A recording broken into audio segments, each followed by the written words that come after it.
At 7 o'clock, I'm going to call the meeting of the Grafton Finance Committee to order. This is a continuation of a public hearing. It's being held under the governor's order for virtual meetings during the pandemic. All votes by the Finance Committee will be done by roll call. I'd entertain a motion to reopen the public hearing for the 2021 annual and special town meeting warrants. So moved. Is there a second? Second. Thank you. Any further discussion? All those in favor by roll call, say aye. Irene? Aye. Sue? Aye. Angelina? Aye. Andy? Aye. Go, Paul. Aye. Mark, aye. Evan, you Yes, sent out a revised warrant tonight. Would you like to update us now, or do you want me to get into the agenda and then have you update us afterwards? What's your pleasure? Why don't we get into the agenda first so that these folks can jump off, and then, because I got to be here through the whole thing anyways. Okay, perfect. Paul, thank you so much for being here tonight. We have 4 warrant articles, and if it's okay with you, we'll start with the special town meeting. Give me a second here, and I'll get that up on the screen.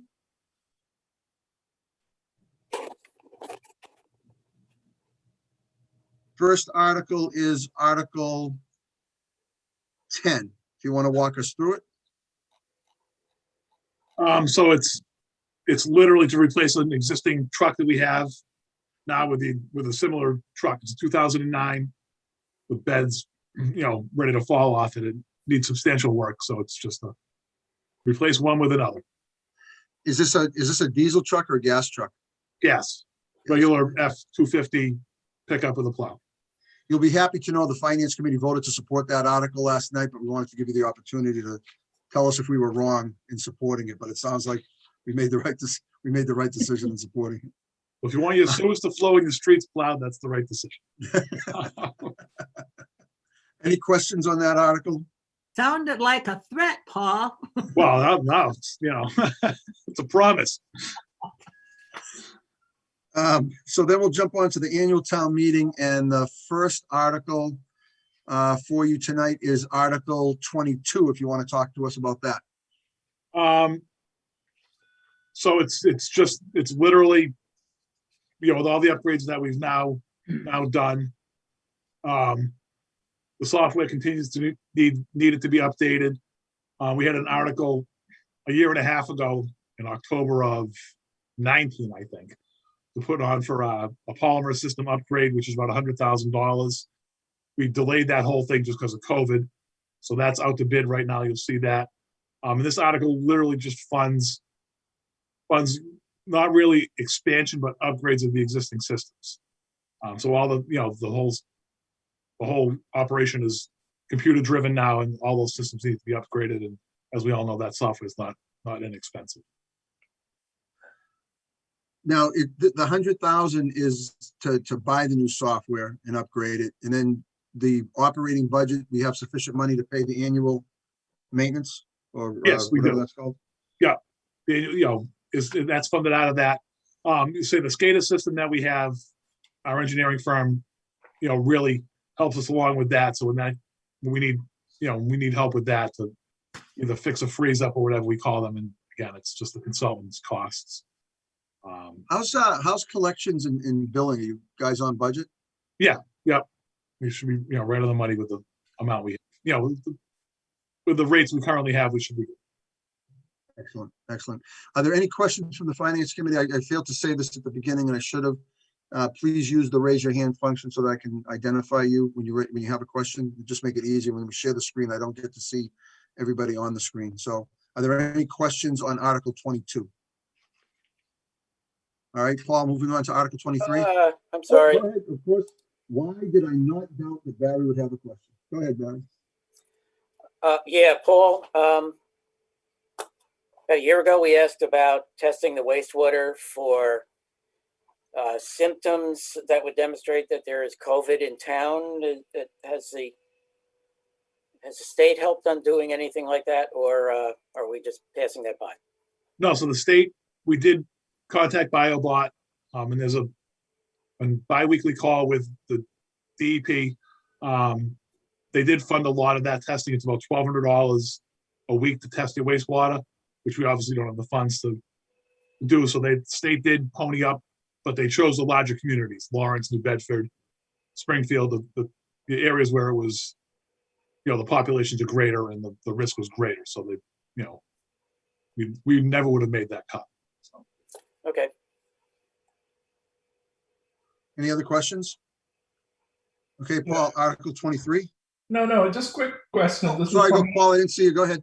This is just for me to get the terminology right. Retained earnings means that this money already exists. It's not new money that is being asked for, right? That's correct.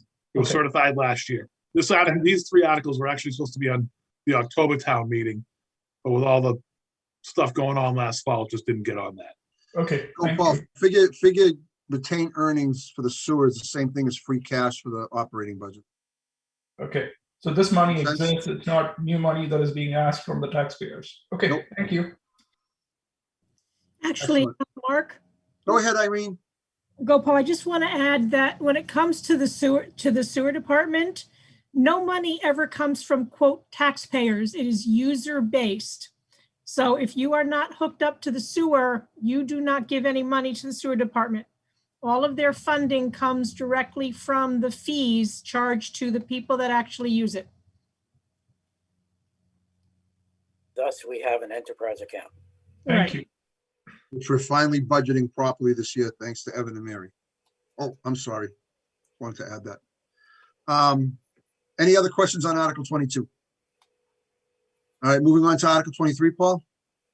So Article 23 is directly related to our current NIPD's permit, which is the permit that we operate under from the EPA and the DEP. We have in the permit, we had to put $100,000 a year into a fund until we feel there's enough money to adequately engineer repairs of the system to get rid of clean water, which infiltrates into the wastewater collection system. So this will bring that account up to about 240,000. We'd probably move another 100,000 in October. And then after that contract with CDM to start designing or work out the specs to reline some of the leakiest pipes we have in town. We've done an inflow and infiltration study in the past, and this is just after that study, this is the next phase of that, which is contained in the permit, so we're required to do. How much are you're saying this is required with the permit, but if you didn't have to do it with the permit, you'd still want to do it, obviously, because you don't want to be treating rainwater and stuff. So how much pipe do you do each year? We've tried to do, it depends on where you are. Obviously, long straight runs, it's easier to do. You get into a neighborhood where there's a lot of intersections, it takes time. So we Yep. tried to do 2 miles a year. When we did the I&I study 5 years ago, we divided the town into 15 areas and put flow monitoring equipment in. And so we started with the areas that were the worst and are working our way towards the better areas. So we try and do 2, 3, 4, 5 miles, depending what location we're in. Obviously you'll never get 100%, pipe, but it's good that you make that effort every year. This money well spent.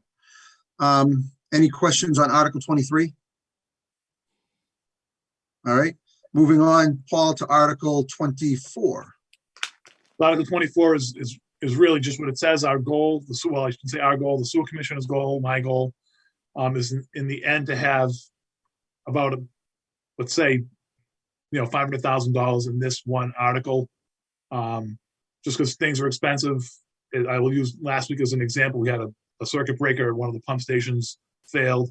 It was about $10,000 to replace that one circuit breaker. And the new equipment we have is rarely expensive.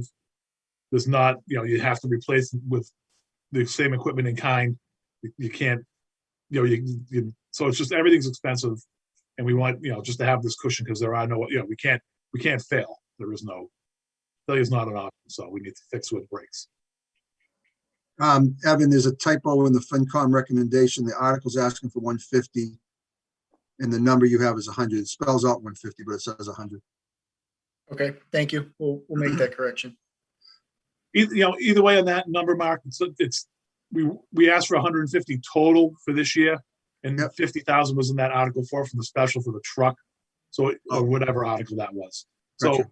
for us, it's not, either way, whatever way you guys decide is fine. with the sewer commission this evening. And what did you say the total in that? Your goal is to get to 500,000. What Yeah. will this bring it to? Then that would bring us up to probably 360. It's a good amount. Glad you But did yeah, that. so I mean, there's plenty of money in the retained earnings to fund it at 150. So whatever way you guys decide, whatever way is easier for Evan and Mary to go, the number doesn't matter. We can. I No, take it, it- Mary, you and Evan support 150? Yeah, that's just a typo. Okay. So we'll- Paul, we'll what's going to be correct the that. balance? What's going to be the balance in your retained earnings after all this is transferred? It's probably, 3.5 million. It was a lot of money in it. I don't remember the exact dollar figure, but there's a lot because Awesome. it's just all the projects got delayed. Yep. Originally, and then we didn't start paying on that SRF funding until after they were completed. So so we had raised the rates slowly over time, so we wouldn't, have one dramatic jump. And then just the delays caused the retained earnings to climb. So our goal is to keep the current user rate as it is right now for at least 10 years. And if we have to slowly eat away that retained earnings number, to do that. Okay, that makes sense. That's a good plan. It's a very good plan. Any questions on Article 24 or any other issue you want to ask Paul while we have him? It's always nice when Paul comes to see us. How's the DPW building going, brother? It's going well. Everything's finally done. The contracted stuff is done. I'm sure you saw in the selectmen's meeting the other night. The legal stuff is over, so it's getting, trying to get some of the contractors back now to fix under warranty some of the stuff. So it's a great facility. It was money well spent by the residents, and they should be proud of that money. So Awesome. Any other questions for Paul? Always efficient and to the point, Paul. Appreciate it. alrighty, thanks for having me. Thank you for being here tonight. Alrighty. Have a Leah, good night. I see Leah's here somewhere, right? I think there's Leah. Hi, Leah. How are you? Good, how are you? Can you hear Good. me We'll get okay? yep, absolutely. We'll get the warrant up for you. And you have 3 articles for us tonight, Articles 35, 36, and 37. So we'll jump right into Article 35 if you want to walk us through it. Sure. So Article 35 is some proposed changes to our stormwater bylaw. We need to make these changes in order to comply with the MS4 permit that the town has to comply with. Some highlights. We have a few just fixes of language. LID, or low impact development, is now going to be required to the maximum extent practicable. We had to change a couple definitions to more closely align with what's in the MS4 permit. And then we had to add to when the bylaw is applicable to a project, it's usually just 40,000 square feet or greater needs a permit from us, but we had to add language to incorporate when people are doing smaller projects that are like a subset of a larger plan that they have in mind. We need to now permit those as well. Barry, I see you have your hand up. Do you have a question? Yes, please. What's an example of a low impact development management practice? So LID is things like rain gardens, infiltration of roof runoff, green infrastructure is another term that's used. Okay. Anything else on the article you want to tell us about, Leah? Nope, that's about it for that one. Any other questions on the Finance Committee for Article 35? Evan, the changes, if I may, the changes to this bylaw, during the operating budget, we talked about the implementation of the maintaining our reporting with the MS4 permit. Does anything in this article affect how we go about doing that? I don't believe so. No. So you're still comfortable with the plan and the budget for Yeah. keeping up with the permit? Okay. I'm Excellent. never going to be comfortable with it, but it's a big nut, It is. It really is. Article 36, Leah. 36 is the transfer of ownership for 46 Adams Road. Conservation currently owns 60 Adams Road, also known as Hennessy. But 60 Adams is actually landlocked behind 46 Adams, which is where everyone parks now and accesses the trail. So we were just looking for the ownership to be transferred from the select board to the commission, just to ensure that that parking and trailhead can stay into the future. Any questions on that article? Leah? All right, moving on to the last article, Article 37. 37 is for 4 Millennium Drive. We were approached by the WBDC that currently owns 4 Millennium. It's one of their remaining parcels in Centec Park. This one has pretty extensive wetlands on it, so there isn't really potential for development. So they were looking to donate it to the town to be conservation land. We have done research to see if a 21E was done in the past, and also a title search with town council. The title search came back okay, and WBDC is willing to do an updated 21E upon a favorable town meeting vote for acceptance, because the one that was done back when Centec Park was being created. So Okay. pending a favorable town meeting vote, they would do the 21E, and as long as that turns out okay, Conservation was recommending acceptance of this donation. Excellent. Barry?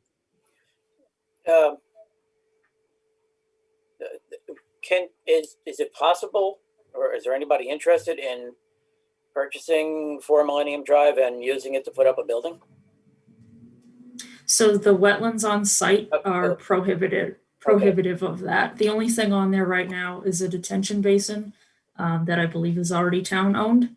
And there's a little area up front that if IDEX Laboratories wanted to have like an extra parking lot, that's really all that could fit up front there. I believe WBDC approached them about that and they weren't interested. Okay, thank you.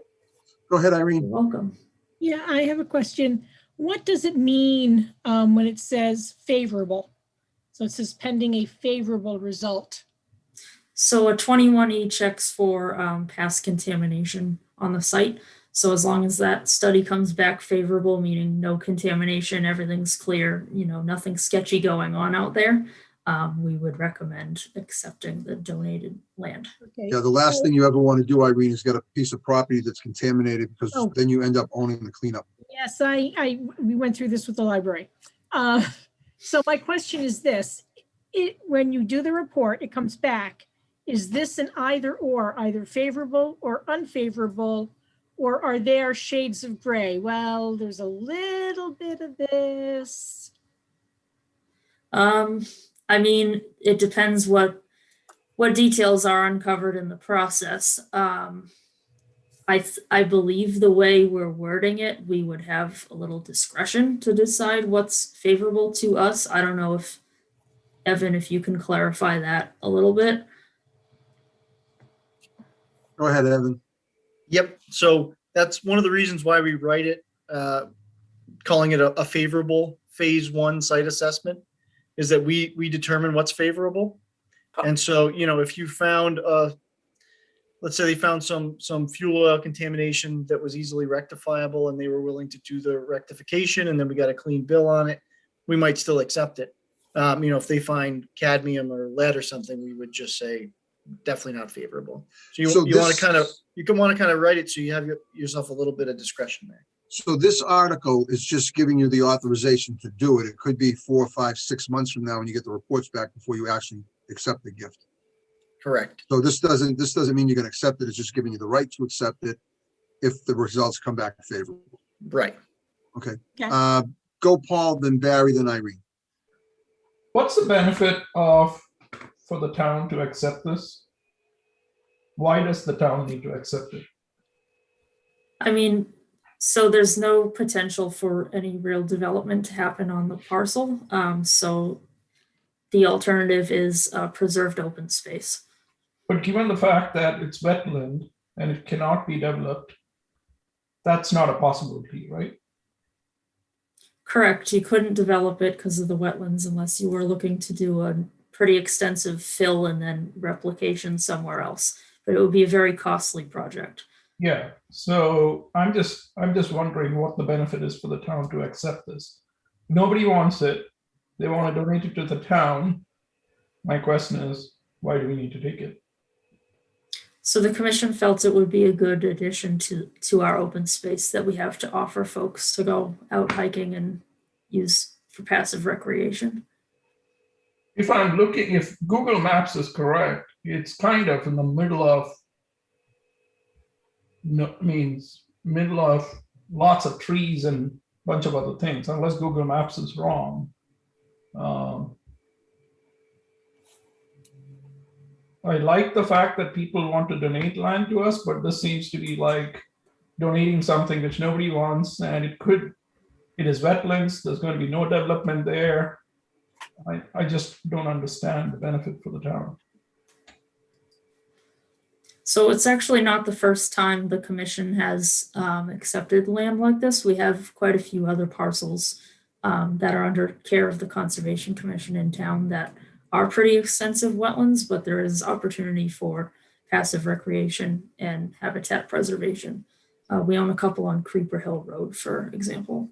Does it come with cost if we get this to maintain it, or any of that? Does that cost the town money? I mean, the only funds we've spent on open space in my time being here, aside from those that need mowing, which this wouldn't be the case because there aren't any open fields. The other things we've spent funds on are like for signage to label the parcel as conservation land, but that comes out of our budget. Okay. Barry. Thanks. Leah, if I have questions about the trails in town, do I contact you or do I contact somebody else?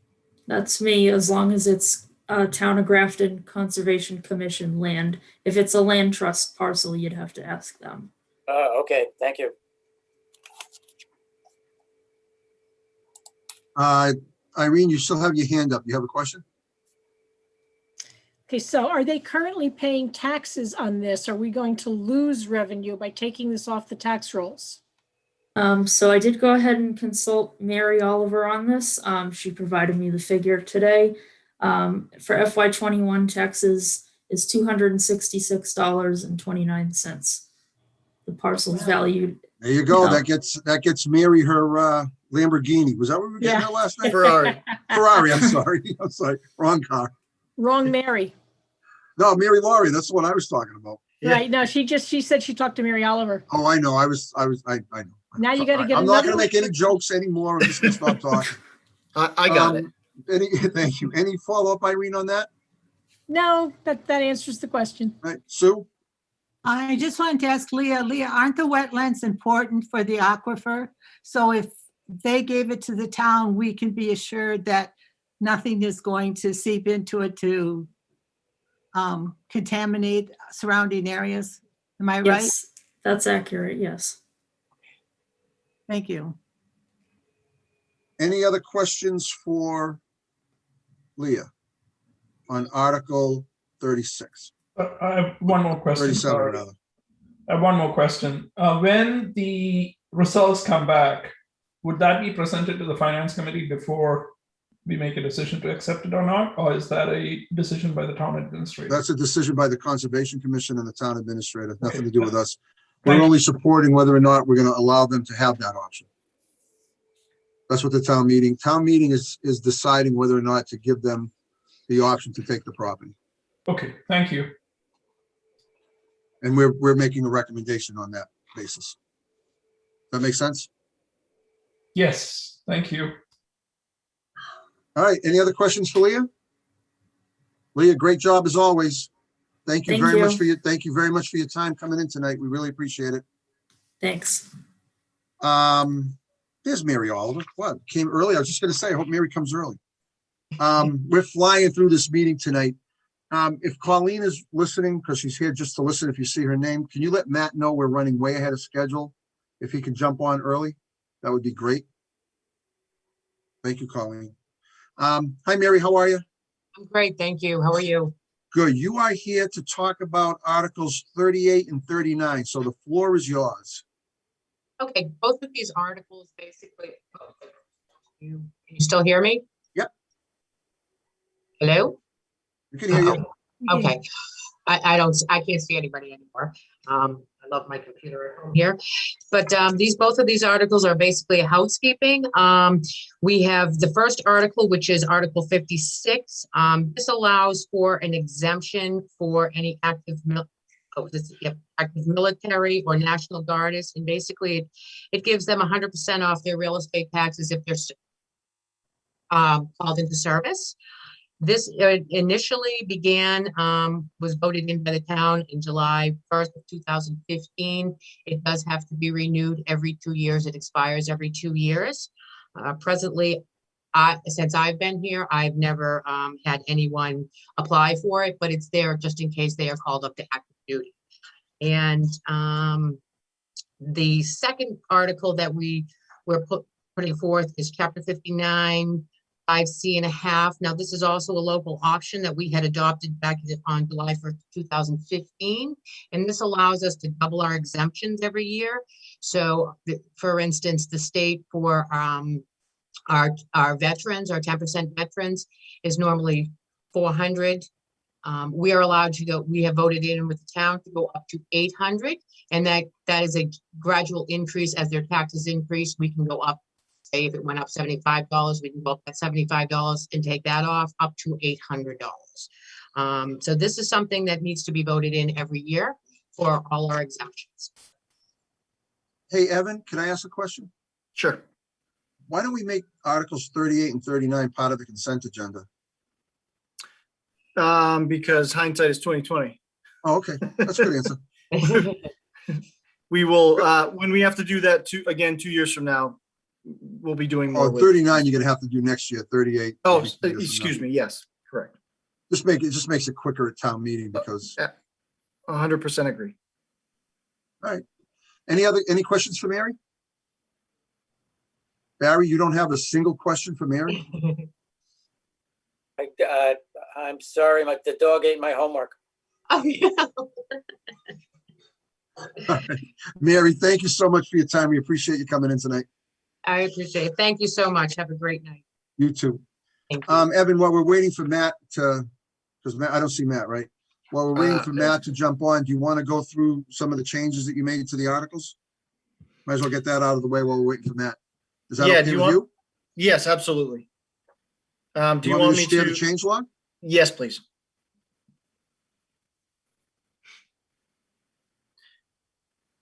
All right, so thank you for putting that up.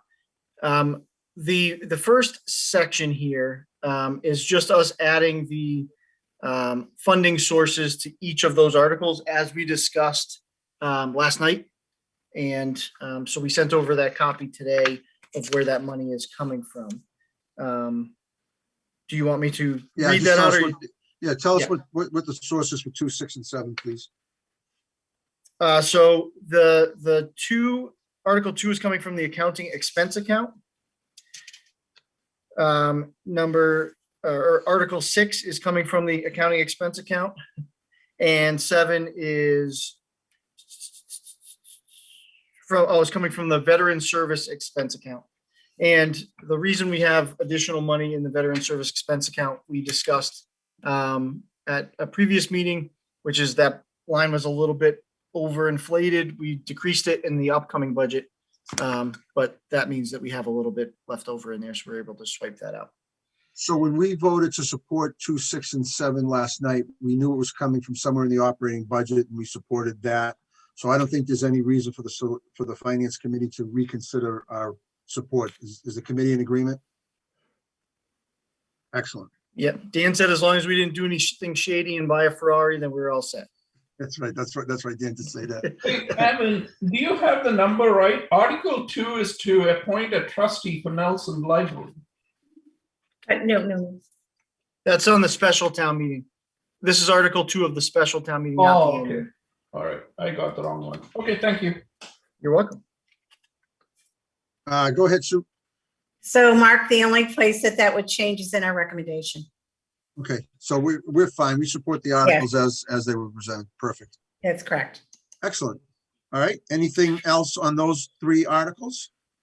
All right, moving on to the annual town meeting warrant. Yes, so we fixed Article 4, which had an erroneous number for what we're supposed to get from Chapter 90. We updated the recommendation for Article 7 to match the correct CPC numbers. We added the recommendation as discussed last night to pass over Article 8. That was the superfluous Park and Rec article that was there. Yep. We added a recommendation to pass over Article 11, which I just skipped right ahead. So we were confused about this, to be quite honest with you. This shows up on every town meeting warrant since 1987. But it's intermittently funded. So we spent some time on it today and we now understand it. We also understand that it has, that there's a balance in the account of $19,000. So there's no reason to move any money around this year for that purpose. Now, those first up through Article 11, those are all consent agenda items, and we voted last night to approve the consent agenda as presented. Correct. So I think we're in good shape on those changes that you made. I don't think we need to revote or reconsider those. Sorry, go ahead. Okay. So I asked last night for you folks to give us more time on Article 15 and 16, because as we were going, we saw an issue. So what happened is, in years past, there's 2 articles for BVT. This year, when BVT gave us proposed language, they combined the 2 articles. We like that, obviously, and we agree, but we still kept our traditional article, which is now no longer needed. So we've fixed the language of Article 15 in the recommendation, and we've recommended that we would recommend you pass over Article 16 because it's no longer So necessary. 15 contains the money necessary for 16. Correct. Yep. Okay. And so historically they did it as 2. We don't need to do it that way. And little cart before the horse there. Okay, so did we vote on those last night? We did. So You we have did to come not. back to those. Okay, perfect. So we'll come back to that later. Hi, Matt. Thank you for coming on early. We'll be with you in 2 seconds. Go ahead, Evan, back to where you were. Sorry. Okay. Nope. We're good. Article 17, we're going to ask that you pass over that article. So again, this is another one of those cases where we started with the historic warrant and then kind of, blended in our own style throughout it. And quite frankly, missed this as well. We already have the unemployment compensation account included in our omnibus. So we would be doing a double appropriation here, and we don't want to do that, obviously. So we're going to ask. Can I ask a question? Has the warrant been posted? I know it's been signed, but has it been posted for town meeting yet? Yes, the warrant has. Oh, okay. We're stuck. Okay. So you saw where I was going with that. I certainly did. That was my first place to go to, but it's just not gonna. So we'll have to not gonna get us reconsider our vote on 17 because we voted to support it last night. Yes, correct. And then Okay. all we did was add the recommendations that you folks did last night for 42, 43, 44, and 45, which were the petition articles. Awesome. Irene, you have a question?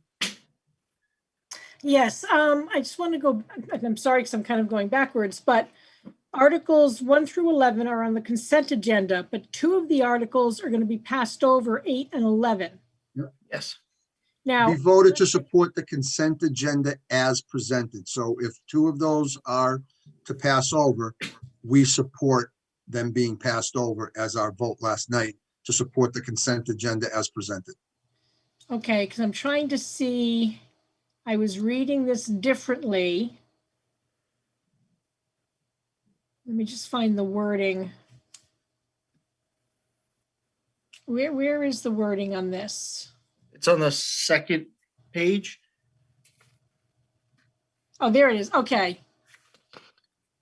And it says, I move that the town vote act upon Articles, 1 through 11, and that they be passed by consent. And the consent is as the motion is written. Right. So if the motion says pass over, that's what the vote will be. If the motion says raise $1 million, that's what the vote is. Okay. It's how Okay. the motion is written That's Right. why it didn't matter that Evan changed or passed over, whatever. Right. We supported the Okay. consent agenda as presented. Right. I just want to make sure that people don't think that these things are getting passed versus Right. passed over. Okay. Irene, I think it will be clearer when there's the motions that the select board make to actually move Okay. the vote. Okay. Go, Paul? I'm just looking at 16 and 17. The reason 16 is being passed over, if I understand correctly, is because it's already accounted for in 15, correct? Correct.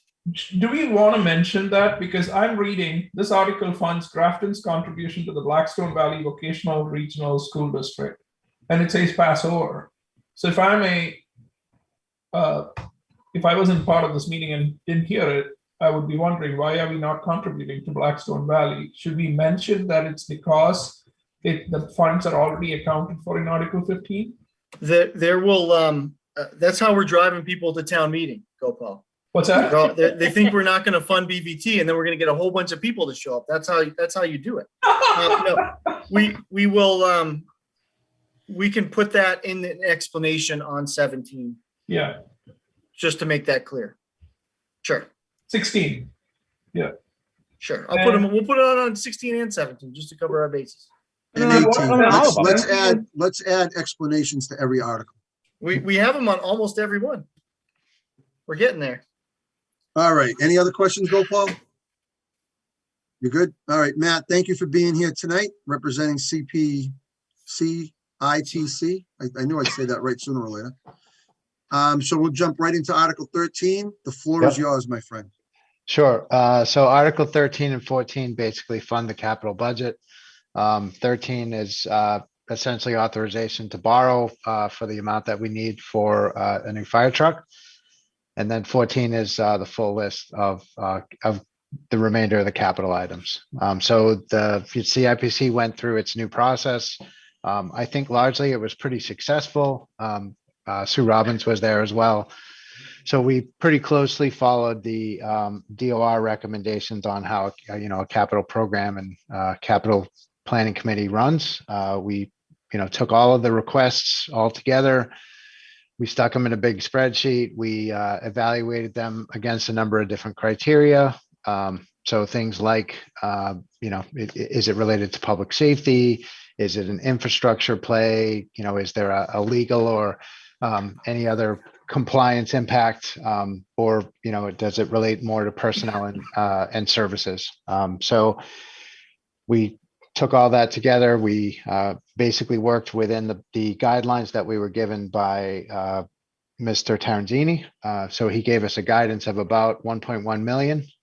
So that's we basically just took all the requests, put them in a big spreadsheet. We scored them all. We discussed, what the priorities should be based on those. We moved one or two things around basically, and then handed those off to Carter.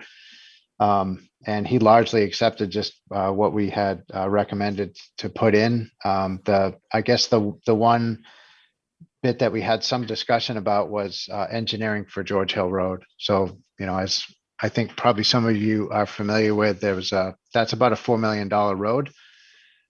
So the engineering was a little bit over, I think it was about 385,000. There was some discussion about whether right after an override, this was the time to take on a $4 million road and whatnot. So that was something that got bumped a little bit. Go ahead. But before I go to Gopal and Barry, two quick questions. The 740,000 that we're bonding for that truck, what year is the truck we're replacing? And what's going to be the term of the bond, 10, 15, or 20 years? Has that been decided yet, Evan? No, and we purposely wrote that part of the warrant to give us flexibility so that we can go out and see, our lease payments better than bonding at that particular time. Most of the time, I've only bonded fire trucks for 5 years. That's my preference. Makes sense. Just because Makes sense. Life of the asset. And in the year of the truck we're replacing is what? Sorry, I don't have that on hand. Okay, that's okay. And then I don't either. I thought Matt was going to come prepared. Oh, cut it out. Oh. No. So Sue, do you remember that? So look, we're following I beg the, your pardon? Matt, you get thrown into the truck this time. Going into the fire truck. Sue, I think this is truck one, I think it is. Sue, do you remember the year? No, I don't. That's fine. That's fine. Obviously, it needs replacing. You wouldn't be recommending replacing it. I was just curious on how many years we got out of it. The other question, and we talked about this a couple of weeks ago, I just want to make sure we're 100% clear on this. I think Dan brought it up. We're only taking 500,000 out of the cap stabilization fund, but we're gonna raise the full 800 on the recap, right? Just Correct. want to make sure. Okay, just wanted to make sure we were all clear on that. Go, Paul. Why is there a $6,000 difference? 1,281,000, but finance committee recommends 1,275,000. It might be a typo. Okay. We're obviously going to want to support the full amount of the capital budget if we support it. We're not cutting anything out, I don't think. That's just a typo, Evan, William?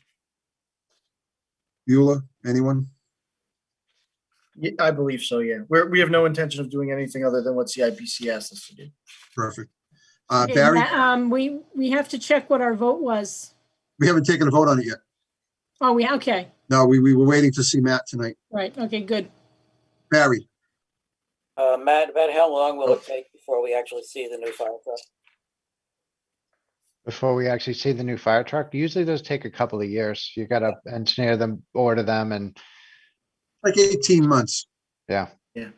Can I circle back to why the number's different? Of course. There was a different, the original grid that we had gotten had the 281. We got an updated grid, replaced the grid, but apparently didn't go back to the warrant article in time. So the warrant article is set in stone. The motion is what's going to matter. And so the motion funding it at 1.275 should be the correct number for the grid. Thank you, Evan. Sue. Yep. I just wanted to ask Matt if he had available the capital list so that the FinCom could see it. It's on the back. It's on the back of the warrant, right? Oh, on the Yep. last page? The I'll get last it up. page is Appendix B. That should be the Okay, complete, got it. This here. Sorry about that. I should have put that up while Matt was talking. I couldn't turn it with my wrist.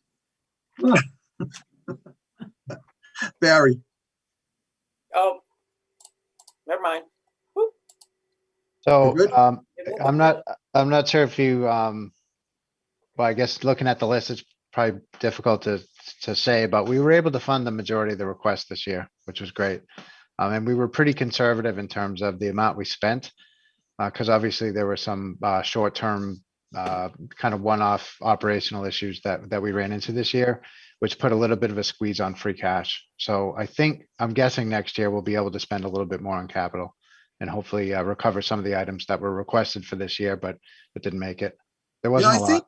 yeah, no, but I think this is, since I've been on FinCom, I think this is the largest capital budget that we funded.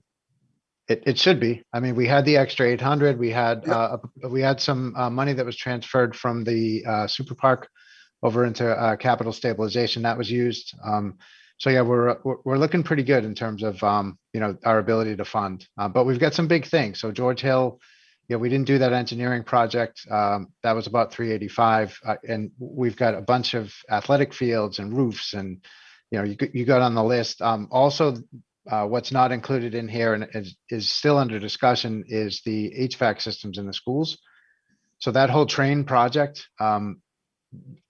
it's still very much on the table. So I think listening to some of the discussion that's happened with the school committee and whatnot, they're trying to figure out how much of that they can fit into the stimulus package and get funded that way, which makes a lot of sense. But that's something that there's still a lot of outstanding need for that. So I'm expecting in the coming years that we'll see a lot more of that pop up, and that's some pretty big spending. Awesome. The fire truck is being replaced as a 2001. Evan.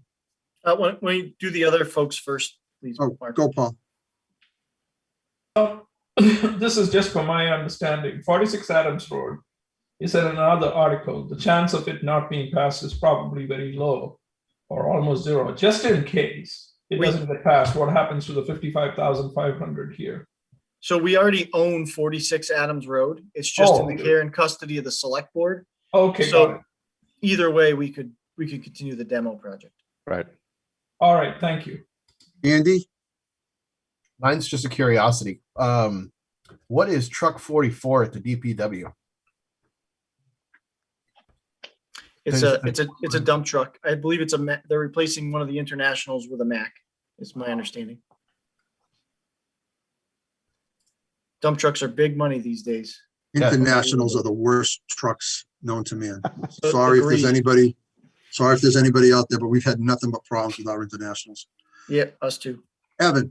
I'm fascinated by the financing of these large objects. This is a new realm for me. Yeah. I just wanted to say, so I had the pleasure of going to a CIPC meeting with Matt and Sue and Colleen, and I think, this is a very solid plan. I was invited in to talk about capital planning, but they've already done all of the things that I would have been doing. So what we're going to do is we're going to try to get together in August to do what we'll call a capital summit, where we meet with the committee and the department heads, and we start talking through what capital is going to look like for the fall and the spring, as well as try to drill down on some of the strategies we might use to more efficiently decide what we're going to do, whether that's return on investment or 5 Ys or whatever we're going to look at. I'm glad you said that, because Matt, 3 years ago, tried to improve the process on capital planning, pushed hard for it, had a tough loss at town meeting, didn't give up, worked hard, passed the bylaw. Him and Colleen worked very, very hard to get that going. So that's a testament to Matt and Colleen and Sue and Greg Marr and all their hard work getting that stuff done. So I'm glad you mentioned that tonight, because they deserve kudos for their hard work, because it was a really good job this year, really good capital planning. Go ahead, Barry. I have to say this. Matt's citizens petition came in second that night, and the petition in front of him. Went on way too long. Is that what you're going to say? Yep, that's it. We do love our citizen petitions in Grafton. Yes, we do. We do.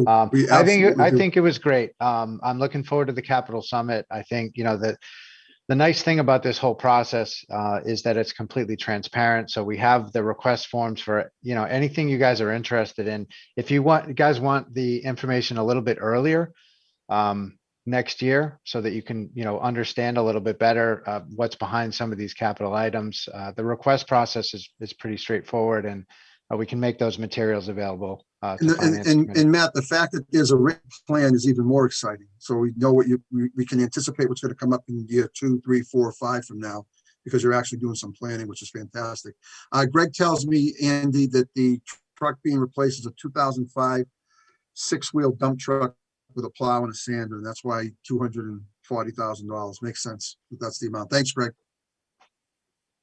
Anything else on the capital budget, Mark, before we move on to the next article? Go ahead, Evan.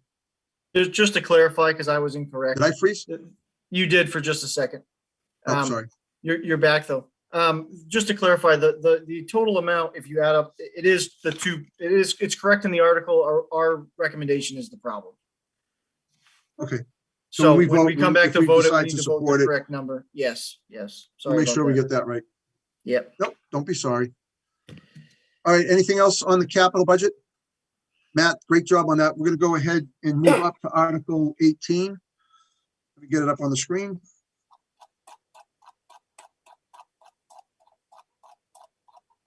Go ahead. So this is basically a leftover piece of land from carving up various lots that somebody who's in a butter at 125 Old Westboro Road has requested to purchase at market rate. So, the assessor took a look at the town, the lot, verified the pricing on it. There's no value to the town in having that. There's a little bit of value in having that for the abutter. So basically, it's just a pretty straightforward transfer of that asset over to the homeowner. Well, that makes sense. That makes sense. So Any just a little questions bit to of Matt? housekeeping. Any questions to Matt on that? Excellent. Matt, thank you so much for coming on early and answering our questions. I appreciate you being here tonight. No worries. All right. Thanks so much. So moving on, I want to go back to Article 37. Do I have that right? The engineering for the park? Is that the article? What article number is that on the warrant? 34. 34. Thank you. I'm sorry. So Hey, I Mark. want to compliment members of the Finance Committee. First of all, I want to thank Joanne Duncan for sending us out the actual proposal that we all had a chance. So Evan, thank you for having her send that out to us. We all had a chance to review that. I know Angelina and Andy, I know you guys went out and viewed the property. I did too. I went by there to take a look at it. And I know Angelina, you went through the project proposal in great detail, and you prepared a document. I think I have it somewhere. There it is. Hold on one second. I'm going to get it up on the screen and ask you to walk us through what you discovered, if you don't mind. Sure. And even if you do mind, I want you to go through. So the first thing that I noticed was that it was marked as recreation. And under historic preservation, it was marked not applicable. And I remember last night that there was some discussion about it being a historic site and that some of this was related to that. I don't understand how any of that works. I just noticed that it wasn't marked as historic on the documents. I think. So I don't know what that means, but. Well, I'm sorry if I can interrupt you for 1 second. Yeah, go ahead. Basically, what that means is it depends on what bucket the Community Preservation Committee can take the money out of. If it's a historic, Okay. they can take it out of the historic bucket. If it's recreation, they have to take it out of the unallocated. So I think that's the difference, and that's what the issue is. So if they check not applicable for historic preservation, I think this full amount of money is coming out of unallocated. Okay. But I think that was the case. So it doesn't Sue, have do you anything to do with like restricting. Well, I guess. It's Well, it would be. Well, yeah, but it's the money where the CPC would be able to pay for it. Depends Okay. on the project. Before you go on, Angelina, Sue, did you have a question relative to Yes, I that? just wanted to comment that that area is not designated as historic. Okay. So somebody mentioned it last night. Obviously, Yeah, that a couple wasn't of the case. people did, I feel like. But it is. You're right. I think you're right. I think they did. I'm sorry to interrupt you. Go ahead. No, that's okay. So basically in the proposal, there were two firms that were consulted for planning for the park. And the first firm was Stantec, and their scope was $2.5 million. And their planning fees were $296,000. And I just listed basically from that letter what the scope that they saw of the project was as they wrote it. The second one was this other company, and it was 800 to $1 million was the scope, and their planning fees were 68,000. So the initial request that was there from Ray was for 104,600, 83,000 of which was supposed to come from CPC. And then I included a piece of the CPC letter, which basically says that they would support beautifying the area, but not substantially changing it into, a splash pad or something like that. And so my question after reading all of this was, now we're with 32,500 on the agenda is what we're talking about paying someone to do a plan, I guess. It didn't say who we were giving the money to do the planning.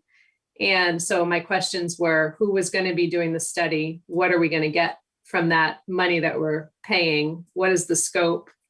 And how will the whole project be paid for? Because 32,500 is a lot of money, it seems to me.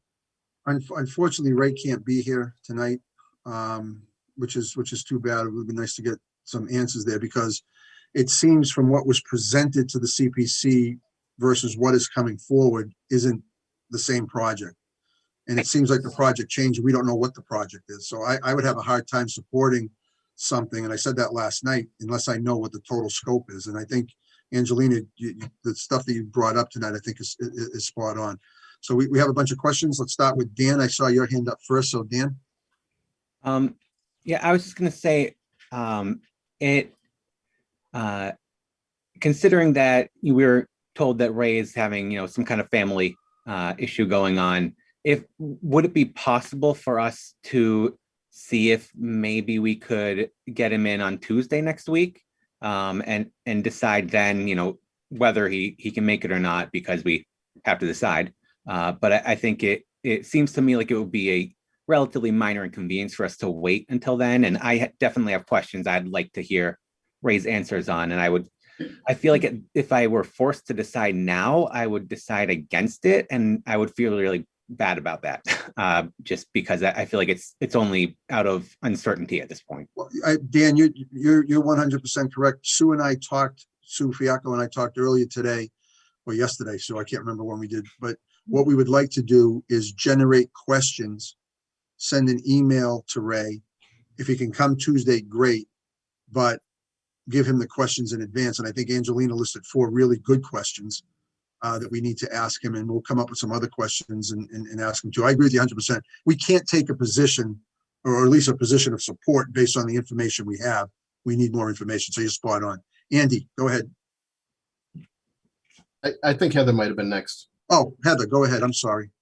You're first on my screen, so that's okay. I think we all are on the same page. I mean, I'm with Dan. I would not support this as is. And I have the same questions that Angelina had, but my other question, and it just bothers me that members, not necessarily the finance committee, but definitely at the town, got very nasty about the super park. And then all of a sudden, this is coming up, and I guess I just have a bad taste in my mouth for what happened with the super park and how it was handled. So how exactly is this? You're spending close to the same amount of money.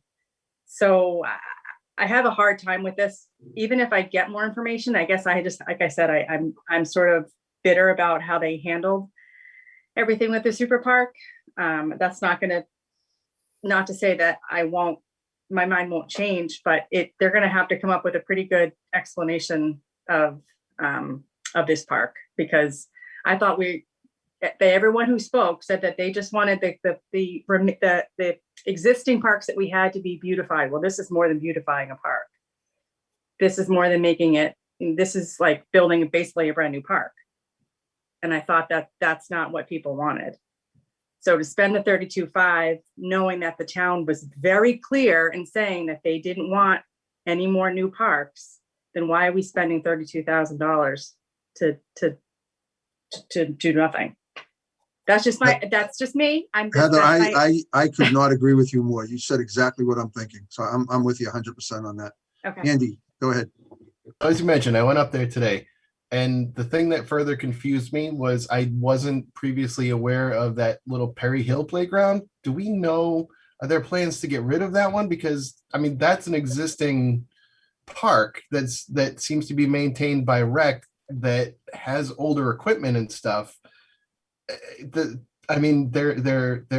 a stone's throw from each other. I don't really understand why we would put additional equipment, which I guess we'd need a better idea of what that equipment is. But I didn't even know that little park was back there. So it just seems odd that they'd be so close to each other. Does anyone, there's a lot of people with their hands up. Does anyone have an answer for Andy's question, Heather? I don't, Or but Dan? I do have I have a follow-up to that. And of course, now another thing that bothers me is it's actually what Andy said. Like, this park is tucked away. Like, again, I don't want to harp on the whole super park thing, but it was centralized so everyone could go to it. That was the whole point of it. This park seems like it's going to be a neighborhood park.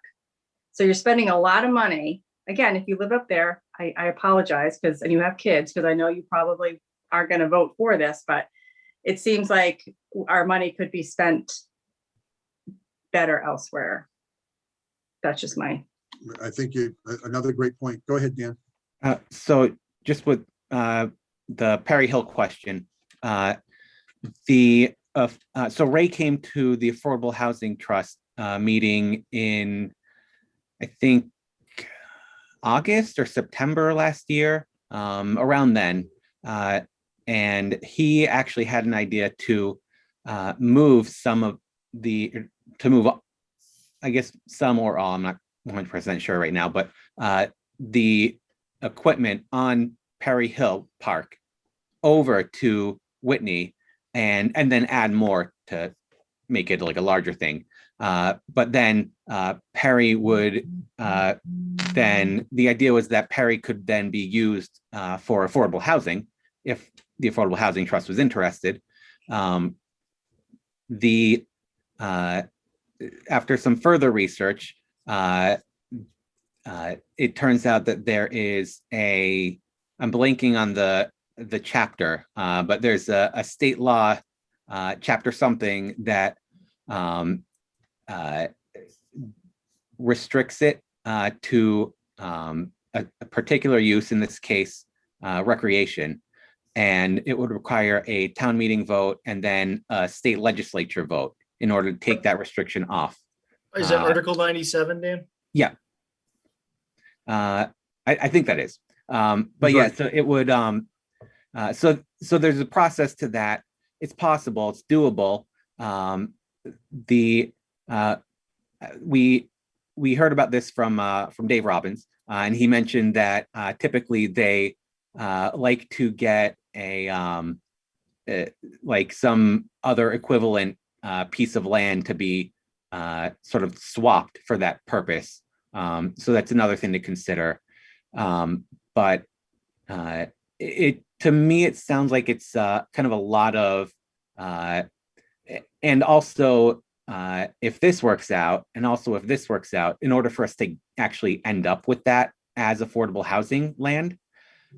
And then the big question I would want to ask relevant to this is if Whitney would then be used for passive recreation instead of a playground. What's going on with the Perry Hill playground structures? Would that then stay a playground because it would not be replaced with another playground right down the street? So that's something I would want to hear more about. Sue, were you taking notes on the questions so that we can craft an email to Ray? Is somebody doing that? Should I be doing that? Yes, I am doing some. I will review them though with you before I send it out. Okay, perfect. Thank you for doing that. Yep. Dan, thank you very much. Gopal, I think you were next. Barry, you had your hand up and then you put it down. Are you all set? I had an answer to the Perry Hill Park question. All right, so Dan got that. Perfect. Go ahead, Gopal. No, I want to second what everybody has said here, including Heather. When I saw this document, I was not here yesterday. The first thing I got scared of is seeing numbers like 2.5 million, 800,000, 1 million, and so on. We just had an override in the town 2 years back. And now, again, Super Park was voted vociferously down. I completely agree that I don't know what we're going to spend 32,500 for. Yeah, that was Gopal. Last night we had the discussion and we were concerned that here's 32,500. You don't know what the total project is or what the project cost is. And one of the things that the CPC said to us last night was that there's no guarantee that they would fund further because they only do a year at a time. So we spent 32,000. You don't know what the total project is, and now that 32,000 can just be thrown away and wasted. Yep. So that was the gist of our discussion last night, and why we wanted to continue it tonight and draft some questions to get to Ray. Irene, go ahead. I agree with everything. Oh, sorry. I agree with it, what everyone has said. This thing doesn't pass the muster. So, okay. Irene.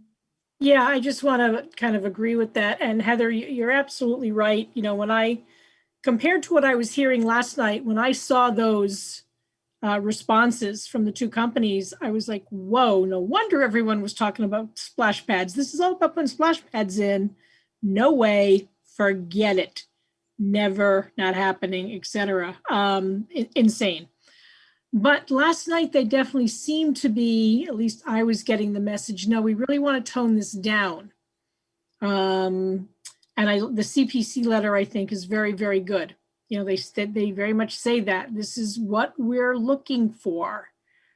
So I hope that what we're going to hear from somebody is, nope, we have revamped, you know, and we're going to come back with something a little bit different. I'm absolutely not going to support what we've got in front of us for the reasons that everyone's already stated.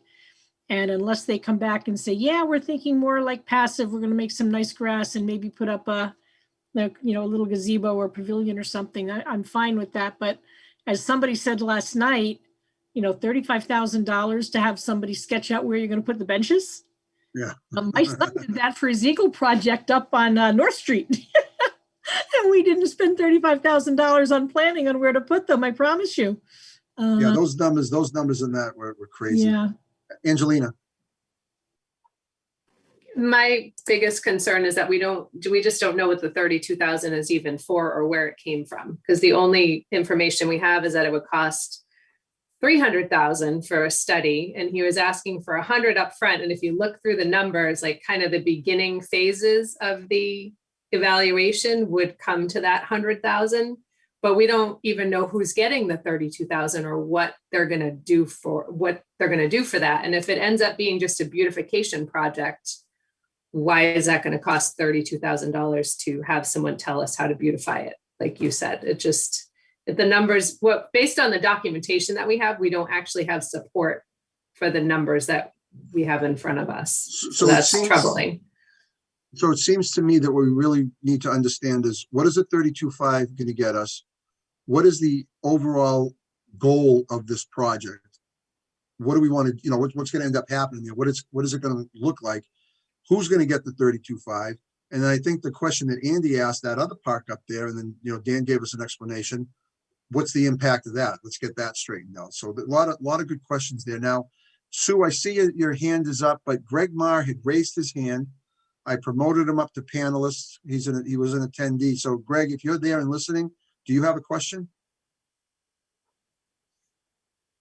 Nope, I guess not. Oh, there he is. Here he comes.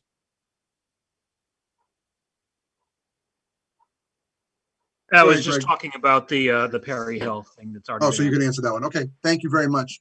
Appreciate it. Sue, then Heather.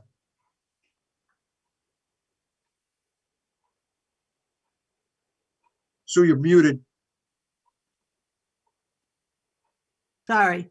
Go ahead. Nobody ever tells me I'm muted, ever in my life.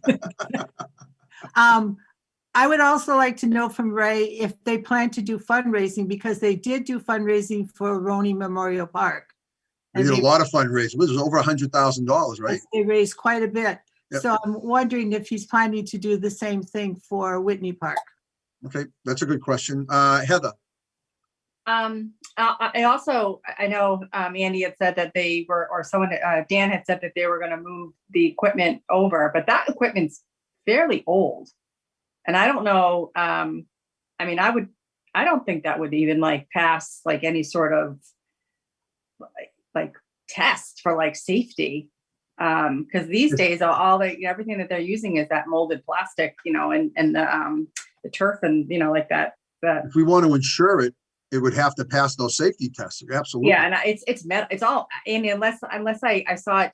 I was just driving by, so I didn't want to veer off and get into an accident. But I'm pretty sure it was all metal, wasn't it? The whole thing metal. Yeah. So I don't know that they would actually be able to be used again, reused. That's Evan. Did you have an answer to that? just something I ran into in Munson was I tried to move a playground, and even though the equipment was in fairly good shape, the problem was insuring it, because once you've cemented it into the ground and then removed it, now you've lost some of your structural integrity and you weren't able to make it safe for the kids. I'm not saying that would stop this whole project, but it was something that I had a challenge with. No, absolutely. Andy, then Angelina.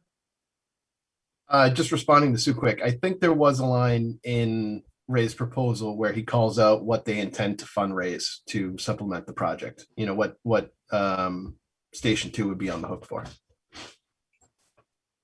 All right, well, I think we can ask, Sue, we can add that to our list of questions. We might as well just try to get as many answers as possible on it. Angelina, go ahead. The other issue is the area. When I pulled in there, I ended up in a truck yard, and I was off-roading my Jeep for a few minutes. I got completely turned around, had no idea where I was. What? Isn't that why you bought a Jeep? It is, but I wasn't quite ready for that. I have a spare tire on right now, and I totally ended up almost in a ditch. It was challenging, and there's roads all over the place, and there's no lines. I didn't know what was happening. It was a really weird area. to put something big in, it felt like. So I don't know. I got The whole caught up. thing is bizarre. The buses started filing out from the back Washington Mills parking lot, and that was something to see. But yeah, they just came like zipping through. It was like, oh, okay.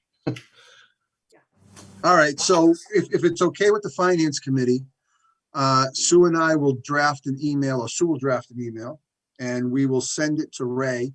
And hopefully we'll invite Ray Tuesday, and if he can make it, if not, hopefully he can give us some answers to those questions. And Tuesday night at 7 o'clock, we don't have really much else on the agenda. We can focus on this particular issue. So I think you all did a great job on your research, and you asked a lot of great questions. So I'm looking forward to getting that information before we can take a position on that article. Okay, anything else on that?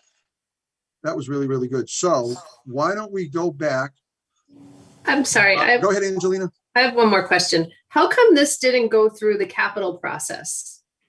Because it was a Community Preservation Act request through the CPC, and the Capital Planning Committee, CIPC, does not review. Only the Community Preservation Committee can bring articles forward, spending from the community preservation. Now, it would make sense because it's going to ultimately be a large capital project that CIPC should weigh in, but the funding source does not come from the capital budget. It comes from community preservation, and only the Community Preservation Committee can bring those articles to town meeting.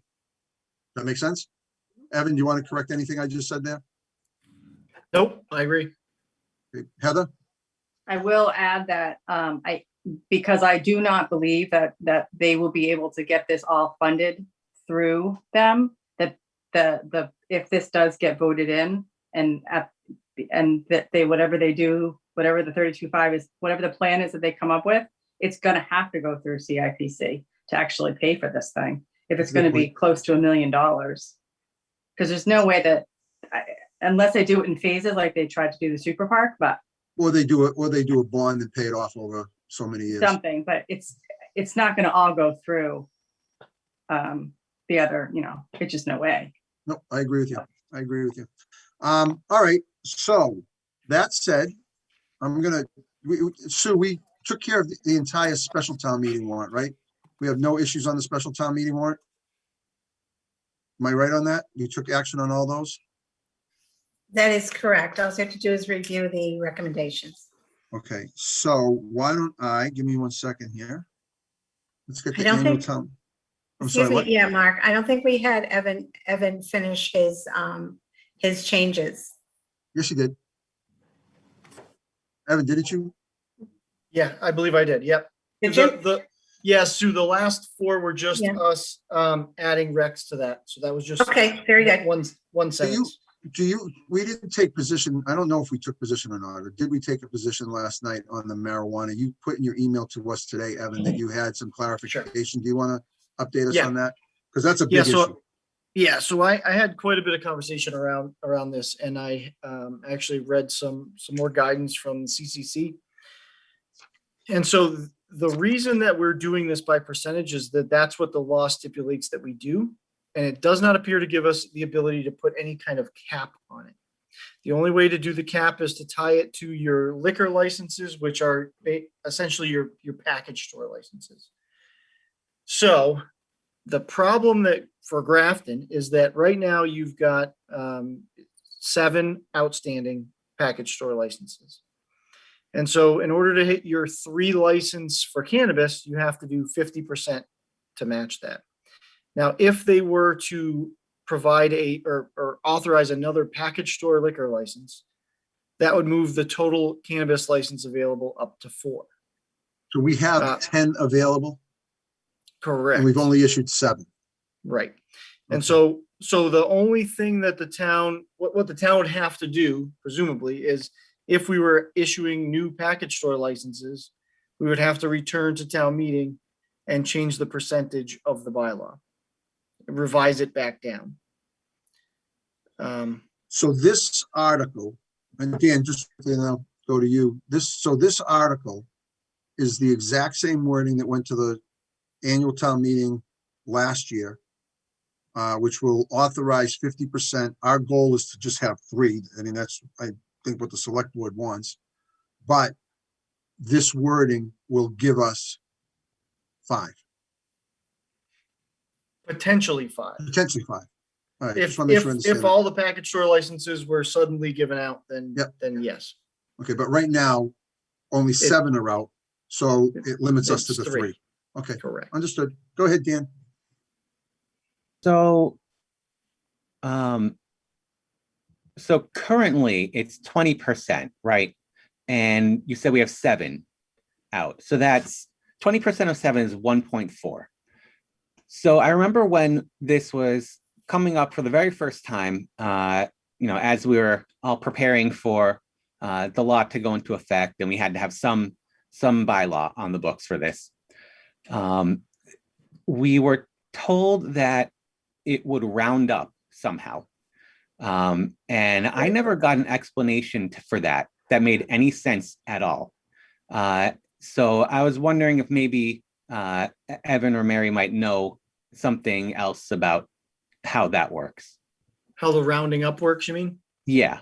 So Yeah, it's so my I understanding. And sorry, Oh, just sorry. to add to that. So the reason that I think it's important to ask this now is, if you can round up from 1.4 to 2, could you round up from 2.1 to 3? So I guess that's kind of what I'm trying to get at. So in other words, the way we are at 20% with 7 gives us the 3 on the roundup. So we don't need this article. Is that what you're saying? Where we are with 7 right now gives us 2, because we think we can round up from 1.4 to 2. Correct. But if we had 30% of 7, so that would give us 2.1. So that would, if we can round up 0.1 to the next highest whole number, then 30% would give us 3. If that works, though, if that kind of math works on this.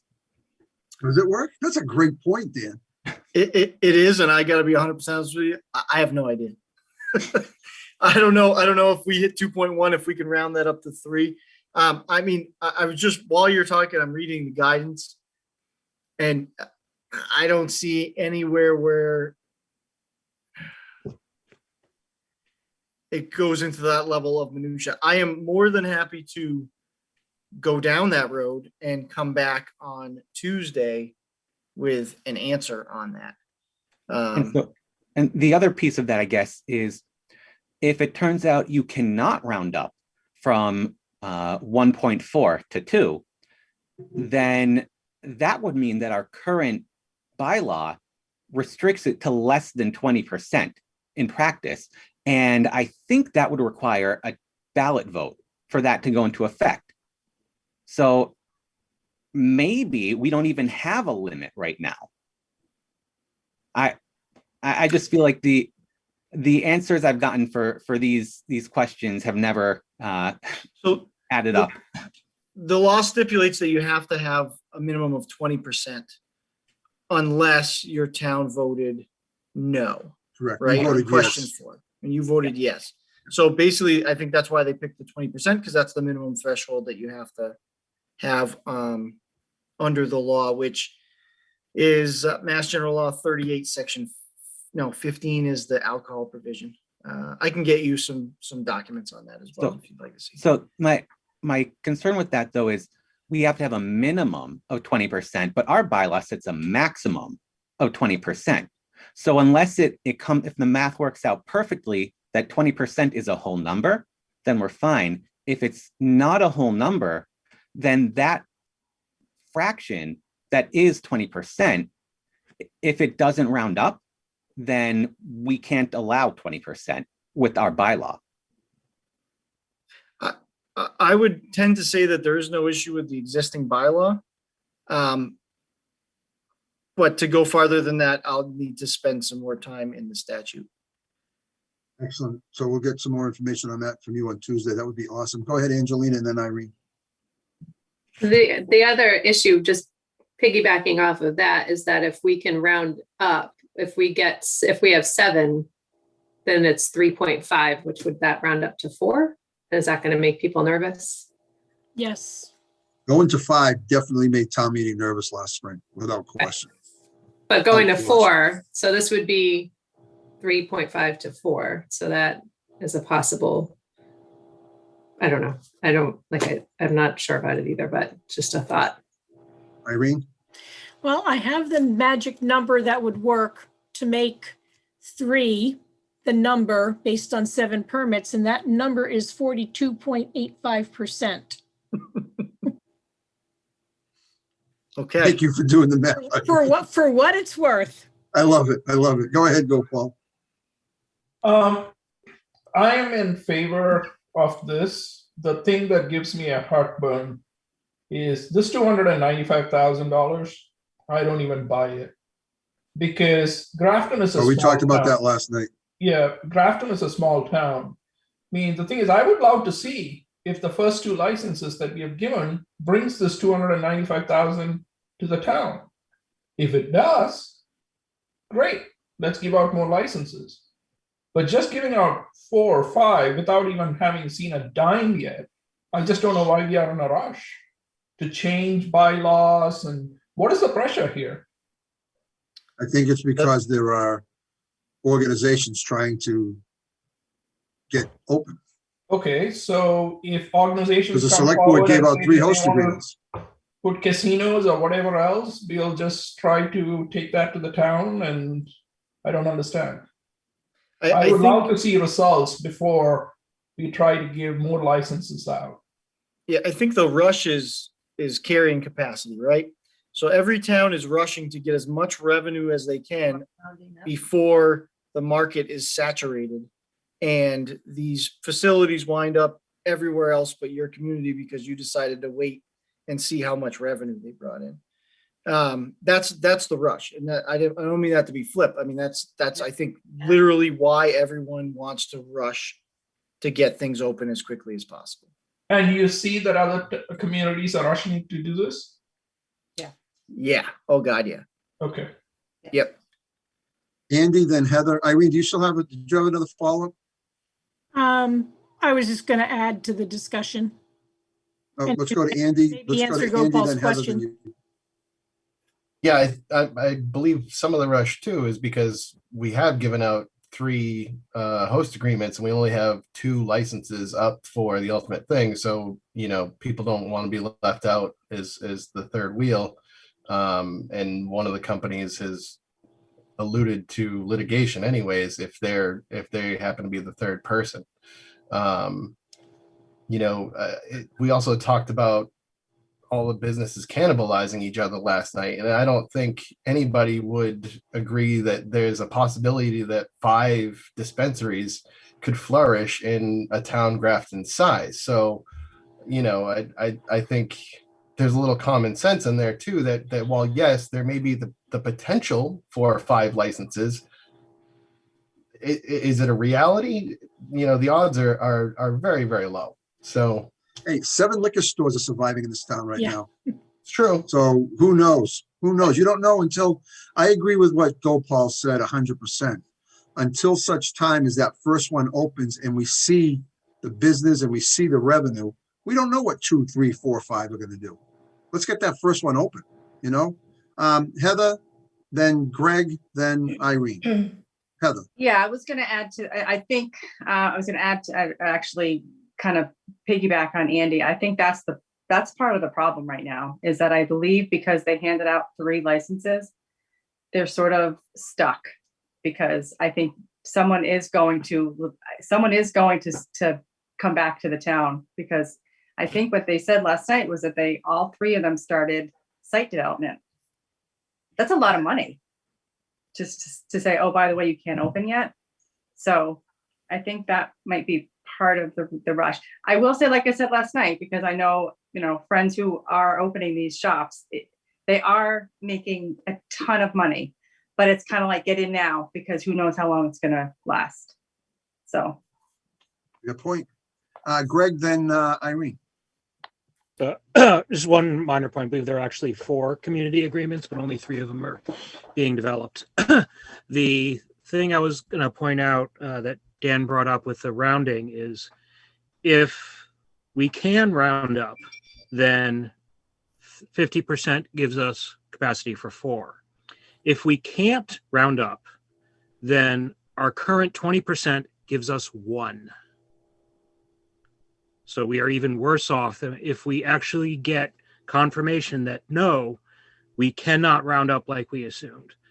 So if we find that we can round up, then a 30% limit will give us a max of all time of 3 based on the max of 10 liquor licenses. So it'll give us the 3 now and the 3 forever until the number of liquor store licenses is changed. Something tells me, Evan, thanks, Greg. Something tells me that you are going to be a marijuana expert on percentages come Tuesday. Is that? Yeah, I mean, if you folks wanted to talk about grow, I got that side of the law down. This is a little different.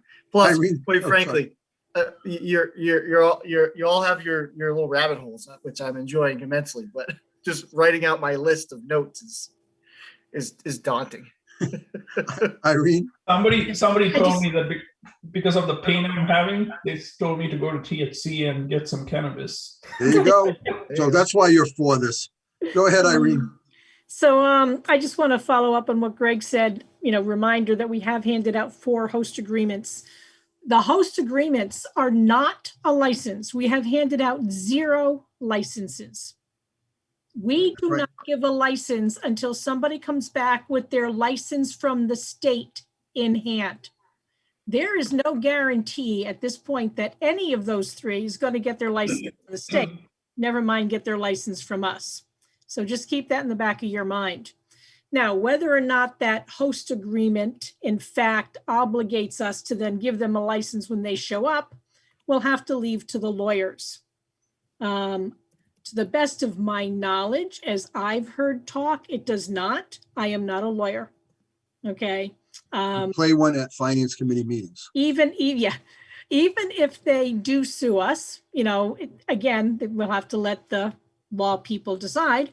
It's going to cost us money to defend. So some of this was, look, maybe we think the case is totally without merit, but if they bring it, we have to fight it. And that costs money. All right, one more comment on this subject, because we're going to talk about it on Tuesday, and then we'll move on to the Okay, so I just wanted to kind of throw that into the mix. And I'm back to remember, the magic number for 7 licenses is 42.85. Thank you very much. And he's got that number. 42.85. Oh, the battling Sues. Who should we go first? Sue Robbins or Sue Fiacco? We'll go to Sue Robbins first. Go ahead, Sue. Wanted to correct Irene, the town never gives out a license. The license comes from the state. Right. That's a good point. So we never do that. So what do we give what do we give them? A permit? A permit. Okay. And then last but not least, Ms. Fiacco. Thank you. So the question is, what is the status of rewording, and how is that going to be presented? Is that going to be a motion or on town meeting floor? What is rewording? So that's future Evan's problem. That's what? Future Evan's problem. Oh, But Evan, not really, because in the article, you have it written at 50%. Right. You can go to town meeting and lower that number. You can't raise that number.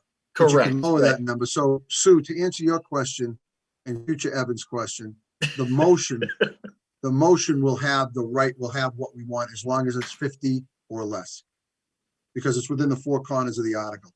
The town is warned that we are going to amend the bylaw to change the number from 20 to something up to 50. That's in the town meeting is warned that that's going to happen. And so hopefully the motion will meet within those 4 corners, or the moderator or town council. The moderator would rule it out of order, but that's a whole different debate. So that's where we are with that. I love our marijuana discussions, and I can't wait to get to town meeting and talk about it some more. So that's Sue, I'll have clarity for you on motion versus what we're going to do on Tuesday. okay. all right. Moving on, we have some motions or articles to review, starting with Article 13, which is to replace the 2001 Engine 1. The Finance Committee wishes to take a position on that article.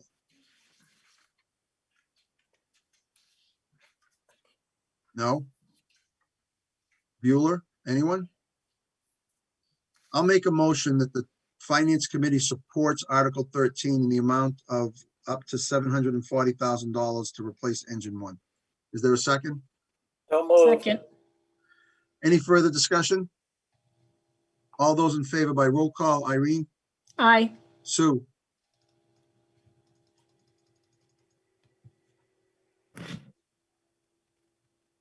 Here's Sue. Aye, I'm sorry. hey, everybody stay unmuted. I don't want to see anybody muted. Everybody stay unmuted. Angelina, Aye. Barry, Barry, aye. Andy, you're muted. Unmute. Fixed it. Aye. Dan, Aye. Heather. Aye. Go, Paul. Aye.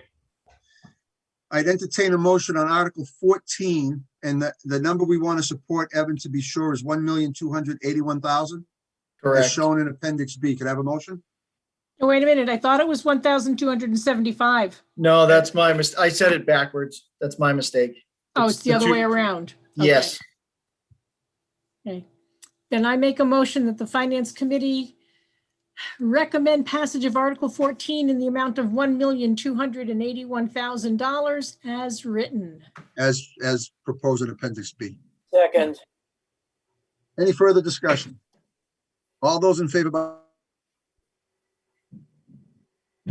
Irene? Okay, I didn't hear you. You, whatever you I'm sorry, said. did I go up? My fault. All Yes. those in favor by Unmute, roll Mark, call. unmute. Wise guy. Irene, Aye. Sue, Aye. Angelina, Aye. Barry, Barry, aye. Andy, Aye. Dan, Aye. Heather, Aye. go, Paul, Aye. Mark, aye.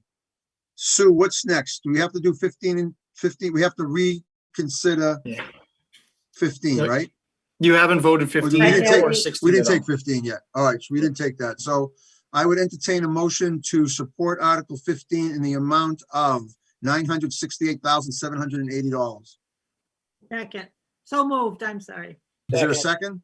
Second. Any further discussion? All those in favor by roll call, Irene, Aye. Sue, Aye. Angelina, Aye. Barry, Barry, aye. Andy, Aye. Dan, Aye. Aye.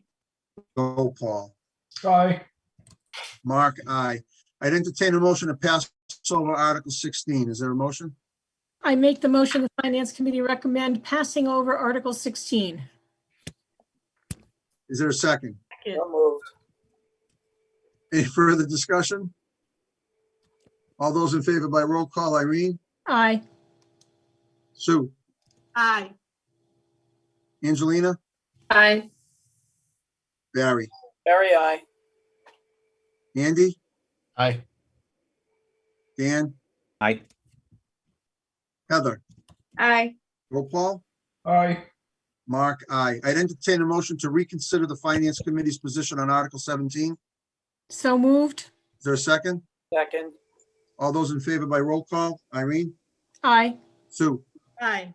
Angelina, Aye. Barry, Barry, aye. Andy, Aye. Dan, Aye. Heather, Aye. go, Paul, Aye. Mark, aye. I'd entertain a motion to recommend that the Finance Committee pass over Article 17. So moved. Is there a second? Second. Second. Any further discussion? All those in favor by roll call, Irene, Aye. Sue, Aye. Angelina, Aye. Barry, Barry, aye. Andy, Aye. Dan, Aye. Heather, Aye. go, Paul, Aye. Mark, aye. Article 18, I'd entertain a motion that the Finance Committee support Article 18 as presented.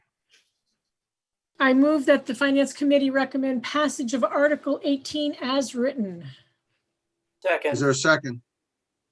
Any further discussion? All those in favor by roll call, Irene, Aye.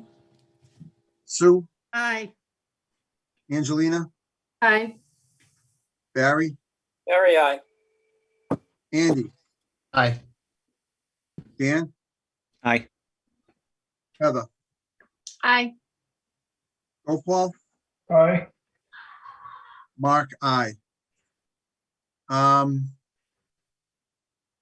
18, we did 19, we did 20, we did 21, we did, all right, Article 22, I'd entertain a motion to support the transfer of $100,000 from the sewer retained earnings for their plant upgrade expansion. Oh, did I mess up on that? Nope. Sorry, That's the my- correct one. That's Is there the a correct motion? one. Somebody want to say So moved? moved, Is there a second? moved. Thank you. Is there a- Second. All right, any further discussion? All those in favor by roll call, Irene, Aye. Sue, Aye. Angelina, Aye. Barry, Barry, aye. Andy, Aye. Dan, Aye.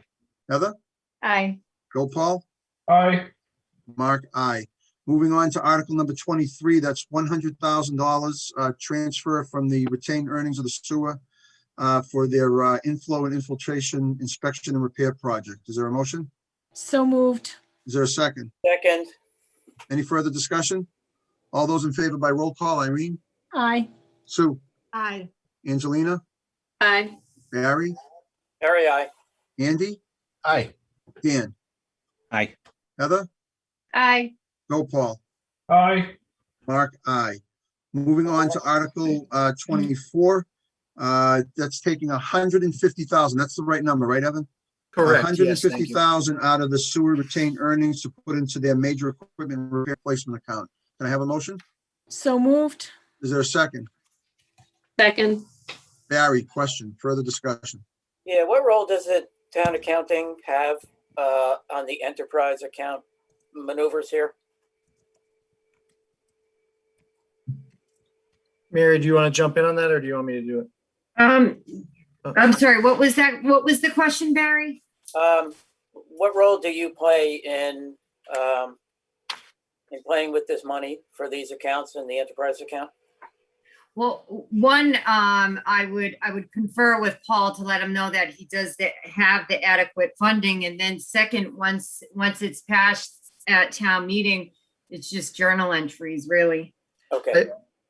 Was that your question, Barry? Were you asking in general, what does the town accountant have to do with enterprise funds? No, that was a specific answer I was looking for. Yes. Yeah, okay, thank you. Further discussion? All those in favor by roll call, Irene, Aye. Sue, Aye. Angelina, Aye. Barry, Barry, aye. Andy, Aye. Dan, Aye. Heather, Aye. Gopal, Aye. Mark, aye. Moving on to Article 20, 30? Where are we going? 34? 34? 34, we're leaving 34 alone. Yep, so now we gotta go to the conservation. So Article 35 is amending the stormwater management bylaw. Can I hear a motion to support that article as written? So moved. Is there a second? Second, Any further discussion? All those in favor by roll call, Irene, Aye. Sue, Aye. Angelina, Aye. Barry, Barry, aye. Andy, Aye. Dan, Aye. Heather, Aye. Gopal, Aye. Mark, aye. Article 36 is the Adams Road, transferring the care of Adams Road from the Select Board to the Conservation Commission. Could I entertain a motion to support that as presented? Barry, did you have your hand up? I'm sorry. Yeah, briefly, it was a tangential question about the low impact stuff. Are there any plans for providing rain barrels for residences? Yes, short answer. Okay. I'll take one. I got a great program I did. I loved it. They're actually olive barrels that they turn into rain barrels. It's really cool. More to come on that. We can talk about that later, Barry. Is there a motion to support Article 36 as presented? So moved. Is there a second? Second, Thank you. Any further discussion? All those in favor by roll call, Barry, Barry, aye. Irene, Aye. Angelina, Aye. Andy, Aye. Dan, Aye. Heather, Aye. Gopal, Aye. Mark, aye. Article 30, oh, sorry, go ahead, Sue. Oh, Sue, I'm sorry. I'm sorry. Barry had his hand up and it threw me right off. Please forgive me. Sue, Aye. thank you. Please forgive me. Moving on to Article 37, which is, what are we doing with this one? Oh, this is the land, accept the donation of land owned by the Worcester Business Development Council designated to open space. Is there a motion to support that as presented? Understanding that if the thing comes back unfavorable, the town won't take the property. This is only giving permission to accept the donation if it's favorable. So moved. Is there a second? Second. Any further discussion? All those in favor by roll call, say aye. Irene? Aye. Sue? Aye. Angelina? Aye. Barry? Barry, aye. Andy? Aye. Dan? Aye. Heather? Aye. Go, Paul. Aye. Mark, aye. Moving on to Article 38, which is the additional exemption for members of the military. I'd entertain a motion to support that article as presented. So moved. Is there a second? Second, Any further discussion? All those in favor by roll call, Irene? Aye. Sue? Aye. Angelina? Aye. Barry? Barry, 100% aye. Andy? Aye. Dan? Aye. Heather? Aye. Go, Paul. Aye. Mark, aye. Article 39, which is to double the exemption, the state exemptions for those various categories. I'd entertain a motion to recommend that article as presented. So moved. Is there a second? Second, Any further discussion? All those in favor by roll call signify by saying aye. Irene? Aye. Sue? Aye. Angelina? Aye. Barry? Barry, 200% aye on this one. Andy? Aye. Dan? Aye. Heather? Aye. Go, Paul. Aye. And Mark, aye. So on the bylaw Article 40, we will table that until Tuesday Yes. to get more information. We already took care of 41, 42, 43, 44, and 45. So that takes it. So we have two articles left, the marijuana article and the park article.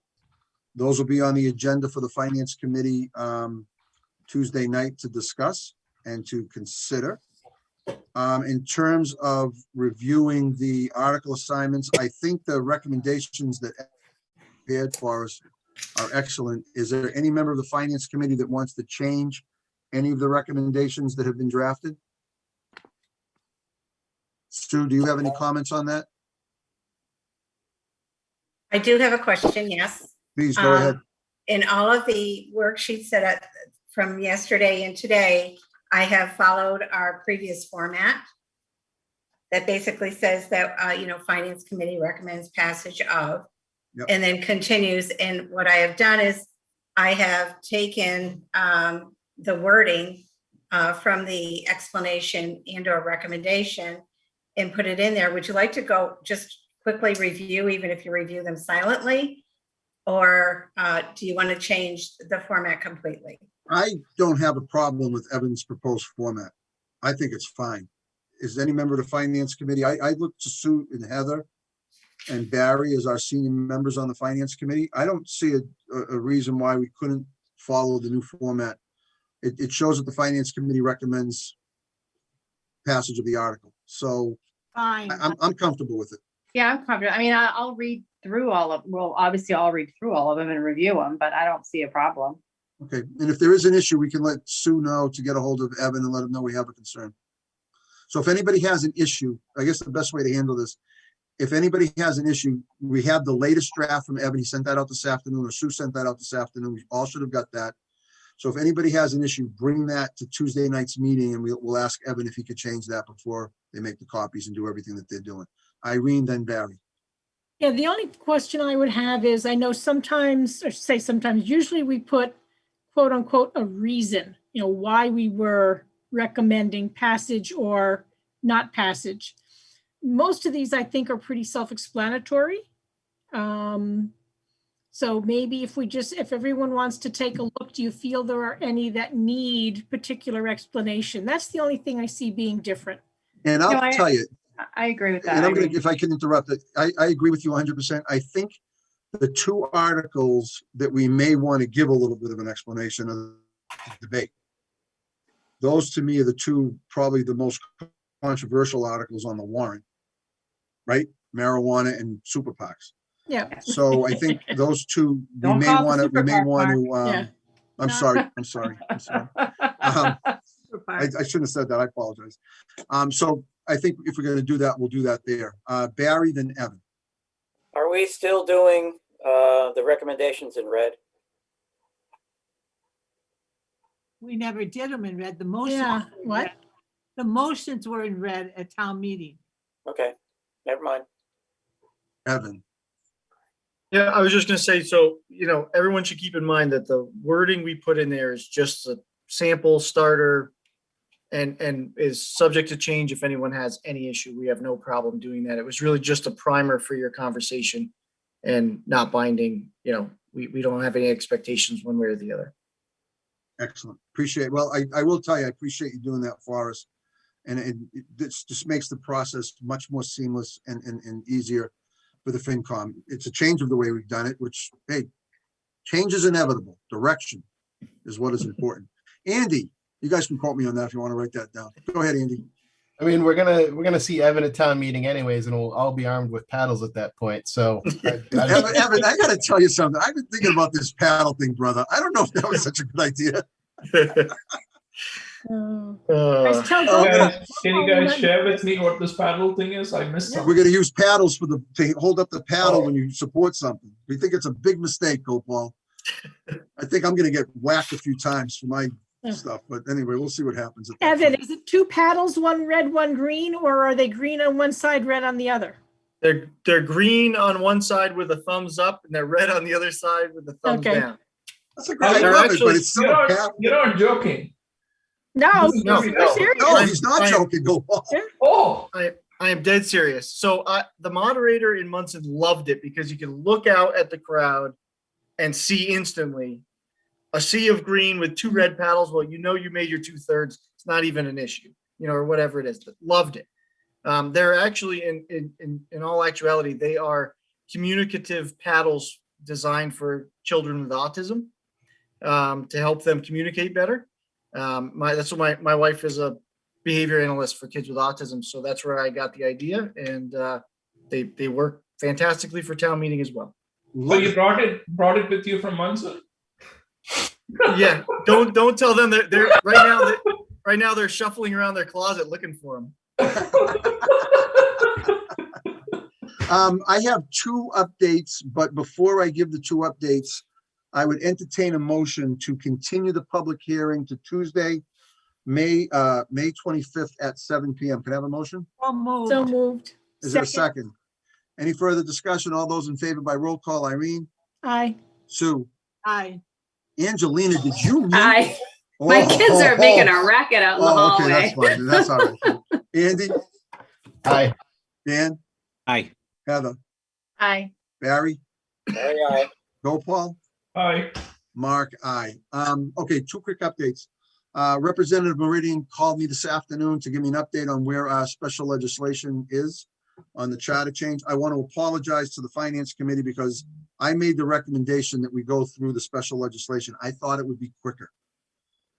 I was obviously 100% wrong. We should have followed the same thing that the select board did on the strong chief by doing it town meeting and then ballot instead of special legislation, because we would have this on the ballot Saturday. Unfortunately, the legislature, because of COVID and everything else, was very slow, but it is in committee and he expects it to be reported out in the next week or so and voted sometime in June. But what that means is the reappointments of the Finance Committee would follow under the old bylaw. So the new moderator coming in would make the actual reappointments of Angelina, Dan, and Irene. So I apologize that it didn't work the way I had hoped it would work, but we live and learn. So that's the status of our special legislation on the charter change for the appointments of the Finance Committee. The other issue is I met this morning with Evan and Bruce to talk about combining the position for the Finance Committee and the Affordable Housing Trust. We thought we could make this work at 19 hours a week. We would pay a portion of the salary. The Affordable Housing Trust would pay a portion of the salary. Bruce and Evan are in the process of updating a job description, taking the base Finance Committee job description and incorporating in the Affordable Housing Trust. Once that's done, we'll advertise the position. We'll interview for that position. I was going to recommend that Bruce, myself, and maybe another member of the Finance Committee work in concert with Evan to do that. And then this position will be in the town hall, or the municipal center, I'm sorry, and report to Evan. Evan will oversee that position for us. And both Bruce and I are comfortable that because of the seasonal issues that are dealt with the Affordable Housing Trust and the Finance Committee, we don't think there'll be a conflict, and we think 19 hours a week is enough. There may be some weeks where the Finance Committee needs more hours than the Affordable Housing Trust and vice versa, but I think under Evan's leadership and management, we'll be able to figure that out moving forward. That said, is the Finance Committee still in favor of combining the positions, or do you have concerns? And I know Sue Robbins, you sent out a list of duties. Sue Fiacco and I had already updated the job description to incorporate a lot of what you had sent us. So Evan has that latest draft, and he can incorporate the whatever Bruce comes up with on the affordable housing. So Dan, you first, and then Heather. So my only concern, and it's a small one, I think, is if the Affordable Housing Trust is going to put an article on town meeting, then the trust and Finance Committee might both need assistance, as that town meeting process moves forward. Otherwise, I agree that the seasonal nature of Finance Committee works out well for pairing up. Oh, and also the Are you going to miss, hold on, Trust- most important, Dan, most important. Are you going to miss taking minutes? That's the question that everybody is wondering. No? I will not miss. It has been interesting though, because the Affordable Housing Trust was behind by like 2 years on minutes when I got on there, and I've been like catching us up. And it's been interesting to kind of watch those old meetings and kind of see where we've come. But anyway, yeah, the Affordable Housing Trust met at 6 tonight, and we didn't do anything official, but people seem receptive to the idea of doing something together. Perfect. Thank you. Appreciate that update. Heather. Is it a faux pas or not allowed to have Sue involved in these? No, we can have Sue involved. Absolutely. If you want Sue involved, we'll absolutely include her. Well, You mean hire Sue to do it? no. Well, Are yeah, you going I'd to like to apply do for the that. job? Because we'll give you the But job. Because I was just thinking, I mean, when I had left, when I left my job in Boston, when I had my kids, I was actually very involved in hiring my replacement. You know what you do, so I don't know if it's allowed. No, of course it is. I don't know. Evan, you're okay with that, I would imagine, right? For this, yes. In general, no. Okay. Well, that's what I meant. I mean, I know it's, but it's, you're not firing anybody. It's not like, there's no He's retiring. controversy. No, It's just. yes, not yet. I'm kidding, Sue. Sue Robbins. So I agree with Heather. I think Sue needs to definitely be involved in this. And you're going to send out an advertisement for people to apply? That's what we'll do. Once Evan and Bruce finalize the job description, we'll advertise the job, we'll get resumes, and we'll take it from there. Okay. And this is Evan's appointment, so whatever Evan decides to do, hopefully, he'll listen to Bruce and whoever, Sue and myself and whoever else comes from the Finance Committee, and we'll make sure we get the right person. I guess I'm a little confused as to, we're working with the AHT with double positions. Is it because we're going to use the same secretary for finance and AHT? Correct. And Dan will no longer be their secretary. And Dan, look at Dan, look at the look on his face, the sadness of not being able to take minutes anymore. And the other question I have, is Sue going to be available to, over the weeks when we get this new person, to kind of be there if they need questions, if they need guidance? Sue has been very gracious in offering to do that, to help with the transition. So we're very lucky that she's going to do that for us. As you will remember, we asked for a little bit of extra money to cover double salaries for that time frame, or we could do a reserve fund transfer. But Sue, tell me if I'm speaking out of turn. You did say you would help us with that. Absolutely. Yep. There's too many years that have gone by. I don't think anybody can figure out what I've done. All right, so Evan, I guess we'll go forward then. So thank you very much for helping us with that. Is there anything I'll else? tackle that. I'll tackle that next week after I spend my weekend reading cannabis law. So Go, Paul. Reviewing fifth grade math. that's right. Since we are talking about minutes, one of the software that we use at work, especially when we do customer interviews and stuff, is called order.ai. Not only does it record, it transcribes the entire call. So instead of somebody having to take down notes, type it in, it just gives you the transcript, and then you can just edit it and make it your minutes. Are you going to Like donate the $9 software? a month. Are you going to donate the software to the town? It's $9 a month. And it works good? Yeah. All right, we can talk about that. We can see if that works. Order.ai, OTTER.ai. Would they get all of your questions properly down? Yeah, they do. I'm joking. All right, never mind. It was- I tried to make a joke. It failed miserably. So thank you, Gopal. Anything else? It is 1,000 times better than Siri. Siri doesn't understand Indian accent. I hate that thing with vengeance. Thank you. Anything else? All right, we are adjourned until 7 o'clock Tuesday night at 7. So thanks, everybody. Have a great night and thanks for a great meeting.